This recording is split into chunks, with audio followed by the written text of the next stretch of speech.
नमस्कार, मैं हूं निकिता और आप देख रहे हैं सत्यहिंदी.com। चलिए एक नजर डालते हैं अब तक की सुर्खियों पर।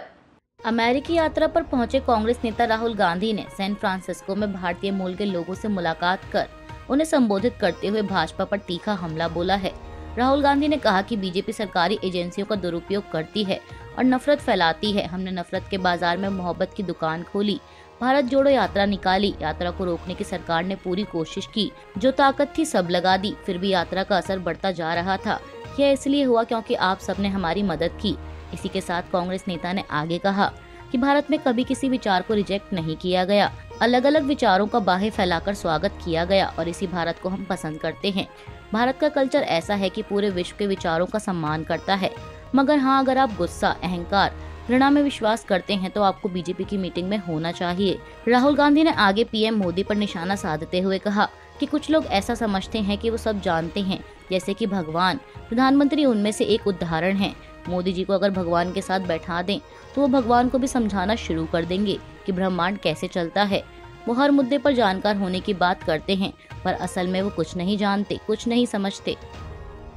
केंद्रीय मंत्री और बीजेपी सांसद मीनाक्षी लेखी का एक वीडियो इस समय सोशल मीडिया पर खूब वायरल हो रहा है। इस वीडियो में मीनाक्षी लेखी दौड़ लगाती नजर आ रही हैं। दरअसल सारा मामला ये है कि जब बीजेपी सांसद किसी कार्यक्रम में हिस्सा लेने पहुंची तो वहां मौजूद पत्रकारों ने उनसे पहलवानों के मामले पर सवाल पूछ लिया। इसके बाद मीनाक्षी वहां से तेजी से दौड़ लगाती हुई दिखाई दी। हालांकि अभी तक ये स्पष्ट नहीं हुआ है कि वह पहलवानों के सवाल पर वहां से दौड़ लगाती दिखी या इसके पीछे कुछ और कारण है। वहीं कांग्रेस ने इस वीडियो को शेयर करते हुए बीजेपी सांसद को आड़े हाथों लिया है। कांग्रेस ने अपने ऑफिशियल ट्विटर हैंडल पर उनका ये वीडियो शेयर कर लिखा है कि महिला पहलवानों के मुद्दे पर केंद्रीय मंत्री मीनाक्षी लेखी ने दी तीखी प्रतिक्रिया।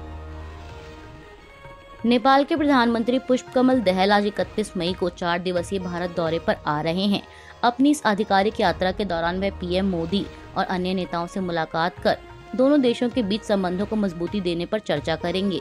आपको बता दें कि दिसंबर 2022 में प्रधानमंत्री का पद ग्रहण करने के बाद उनकी ये पहली द्विपक्षीय विदेश यात्रा होगी। मणिपुर में हुई हिंसा को लेकर कांग्रेस के एक प्रतिनिधि मंडल ने पार्टी अध्यक्ष मल्लिकार्जुन खड़गे के नेतृत्व में राष्ट्रपति द्रौपदी मुर्मू से मुलाकात की और उन्हें एक ज्ञापन सौंपा है, जिसमें जांच आयोग गठित करने और शांति सुनिश्चित करने के लिए उचित कदम उठाने समेत 12 मांगे की गई हैं। पार्टी अध्यक्ष मल्लिकार्जुन खड़गे ने इस बारे में जानकारी देते हुए ट्वीट किया कि हमने राष्ट्रपति से हस्तक्षेप करने की मांग करते हुए उन्हें ज्ञापन सौंपा है, ताकि मणिपुर के सामने उत्पन्न असाधारण स्थिति का समाधान हो सके और तत्काल सामान्य स्थिति बहाल हो सके। एक जिम्मेदार राजनीतिक दल के रूप में कांग्रेस मणिपुर में शांति बहाली के लिए उठाए जाने वाले किसी भी कदम का समर्थन करने के लिए तैयार है। AIMIM प्रमुख असदुद्दीन ओवैसी ने एक बार फिर भाजपा पर तीखा हमला बोलते हुए तेलंगाना में एक रैली को संबोधित करते दौरान कहा कि बीजेपी के लोगों को केवल तोड़ना आता है। ओवैसी ने चुनौती देते हुए कहा कि अगर हैदराबाद की ओल्ड सिटी की तरफ उंगली उठाई गई तो हमने चूड़ियां नहीं पहन रखी हैं। AIMIM प्रमुख ने आगे कहा कि वो कहते हैं कि ओल्ड सिटी पर सर्जिकल स्ट्राइक कर देंगे। अरे क्या बाप की जागीर है, कब करोगे ये बताओ, और आओ देखते हैं क्या होता है। हम क्या चूड़ियां पहनकर बैठे हैं? हमारी माँ और बहनें जो चूड़ियां पहनकर बैठी हैं वो ही काफी हैं तुम्हारे लिए। अगर दम है तो चीन पर करो ना सर्जिकल स्ट्राइक। नरेंद्र मोदी को बोलिए कि चीन जो कब्जा करके बैठा है 2000 स्क्वायर किलोमीटर में, उस पर सर्जिकल स्ट्राइक करो। लेकिन नहीं, हम ओल्ड सिटी पर सर्जिकल स्ट्राइक करेंगे। दिल्ली के जंतर मंतर पर WFI अध्यक्ष और बीजेपी सांसद बृजभूषण सिंह पर कार्रवाई की मांग को लेकर धरना दे रहे पहलवानों ने अपने मेडल्स को गंगा में बहाने का फैसला फिलहाल के लिए टाल दिया है और सिंह के खिलाफ कार्रवाई के लिए 5 दिन का अल्टीमेटम दिया है। बता दें, कल मंगलवार को देश के शीर्ष पहलवान हरिद्वार पहुंचे थे।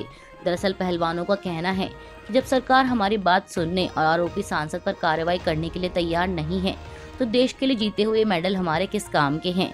हम इन मेडल्स को गंगा में बहाने के लिए यहाँ आए हैं। वही मेडल बहाने पहुंचे पहलवानों को किसान नेता नरेश टिकैत ने रोक दिया और समझाया। इसके बाद पहलवानों ने बृजभूषण पर कार्रवाई के लिए 5 दिन का अल्टीमेटम दिया है। किसान नेता नरेश टिकैत ने ABP न्यूज से बातचीत के दौरान कहा कि खिलाड़ियों ने देश का मान बढ़ाया है। किस तरह से पहलवानों को 28 मई को घसीटा गया।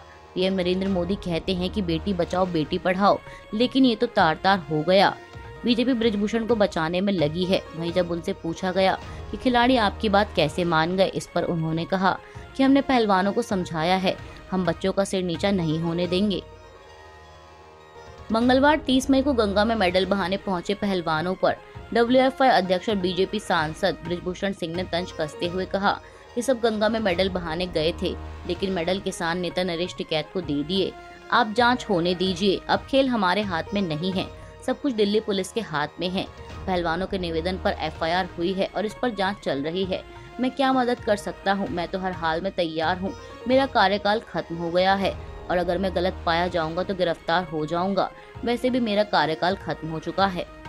अभी के लिए बस इतना ही। बाकी की खबरों के लिए बने रहिए सत्यहिंदी.com के साथ।